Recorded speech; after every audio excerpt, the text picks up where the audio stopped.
Salut à tous, c'est Charles Chassorage. Donc on est le 25 juin 2025 à 12h46. Donc je vais vous parler de la violente dégradation orageuse qui est prévue ce soir, entraînant une vigilance orange sur de très très nombreux départements. Donc après avoir respiré le 23 juin dans l'après-midi avec 25 degrés 4 chez moi, on est tombé le 24 juin en matinée jusqu'à 9,9 degrés. Enfin une bonne nuit pour respirer. Mais les températures se sont très vite envolées avec l'ensoleillement continu de la journée d'hier avec 30,7 degrés.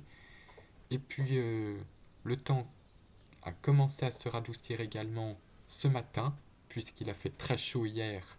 Nous avons eu plus que 14,2 en minimal ce matin. Et là, les températures commencent à flamber. J'ai déjà 31,9 degrés. Donc vous voyez déjà les températures actuelles. Mis à part les côtes de la Manche, la chaleur est en train de s'intensifier. Et ensuite, cette chaleur ne va pas rester calme, puisqu'elle va tourner à l'orage. Et regardez déjà au niveau de l'imagerie satellite, les nuages qui étaient présents ce matin, qui ont lâché peut-être même quelques petites gouttelettes d'eau dans une ambiance un peu lourde, s'en vont vers le nord, ce qui va permettre au soleil d'arriver grâce à ce puissant vent de sud en altitude. Et le soleil, bien sûr, va chauffer, ce qui va permettre aux orages d'éclater. On en a déjà ici qui éclatent en mer, mais dans les terres, là, ça va vraiment pouvoir éclater avec violence. Donc, pour cela, je vais vous montrer Arôme, et je vais prendre le 3Z, puisque en plus ce run est réputé pour être assez fiable au niveau des orages. Donc en température, on voit depuis ce matin la chaleur qui envahit quasiment tout le pays. Mais à partir de 7 heures, donc là on a des pointes à 36-38 degrés, qu'une bonne trentaine de degrés aussi, même largement dépassé sur l'île de France. Mais dans l'air brûlant, vous voyez ces poches d'air frais. Et bah, c'est les orages que vous allez voir au niveau de l'animation des précipitations. Donc là, ce matin, vous allez voir qu'il y a déjà des précipitations en mer. Quelques petites gouttes qui sont passées. Mais il a plu un petit peu à Paris, mais pas grand-chose. Mais ça va peut-être même rehausser les taux de rosée avec l'évaporation. Et c'est surtout là une ligne orageuse qui devrait m'impacter entre 21 heures et 22 heures. Donc des orages vraiment très actifs, qui devraient même durer jusque dans la nuit. Mais c'est surtout les premiers qui vont pouvoir balayer la chaleur présente. Et ça va pas se faire dans le calme, puisque de très très fortes rafales de vent sont prévues. Et là on a vraiment un marquage venteux, c'est la première fois.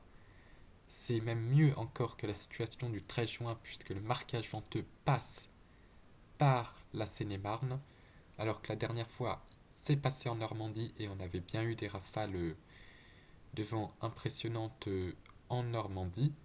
Et là, cette fois-ci, ça passe bien par chez moi, donc je vais être gâté. Et puis, on a un autre marquage très intense sur la diagonale sud-ouest. Ça prend en Nouvelle-Aquitaine, ça balaye la France jusqu'au nord-est. Donc, vraiment sur l'axe traditionnel.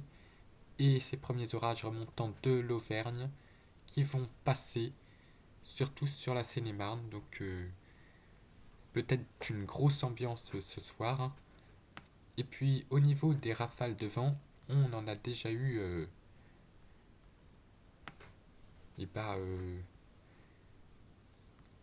hier soir, vers entre 23 heures et, 3 heures du matin à peu près, avec des rafales jusqu'à 103-115 km/h sur la côte basque, et même sur la côte aquitaine au niveau du bassin d'Arcachon, des rafales jusqu'à 135 km/h, donc presque l'équivalent de la tempête Domingo, donc vraiment des rafales très violentes sous orage, avec de la pluie et même de la grêle sur le Pays Basque. Donc vraiment des rafales impressionnantes qui ont été relevées.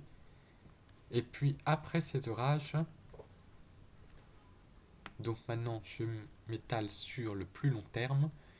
Donc là on a la goutte froide qui passe. Puis ensuite on va respirer un petit peu mieux jeudi avec encore quelques averses orageuses. Temps un peu lourd encore. Mais ensuite, la chaleur va s'intensifier. Même moi, je vais prendre un pas d'avance là-dessus, puisque je vais être à Marseille de jeudi soir à samedi après-midi, donc du 26 au 28. Et ensuite, quand je vais revenir, et ben les conditions s'annoncent tout simplement caniculaires avec ces géopotentiels rouges, vraiment rouge écarlate. Donc au niveau de la masse d'air, ça va être juste fou. Donc là, il s'est en plus réactualisé le modèle GFS, donc c'est impressionnant. Que regardez cette masse d'air bouillante, elle est juste incroyable. Là, avec du 24 à 850 hectopascal. Donc vraiment, c'est une quasi-certitude, à 90%, qu'on va essuyer une canicule sur sur un grand nombre de régions pour la fin du mois et le début du mois de juillet. Donc voilà pour ce point météo et on va se retrouver certainement sur le terrain. Donc le montage sortira après mon séjour à Marseille, mais en tout cas de belles ambiances vont certainement se produire ce soir. J'espère vous ramener des choses incroyables.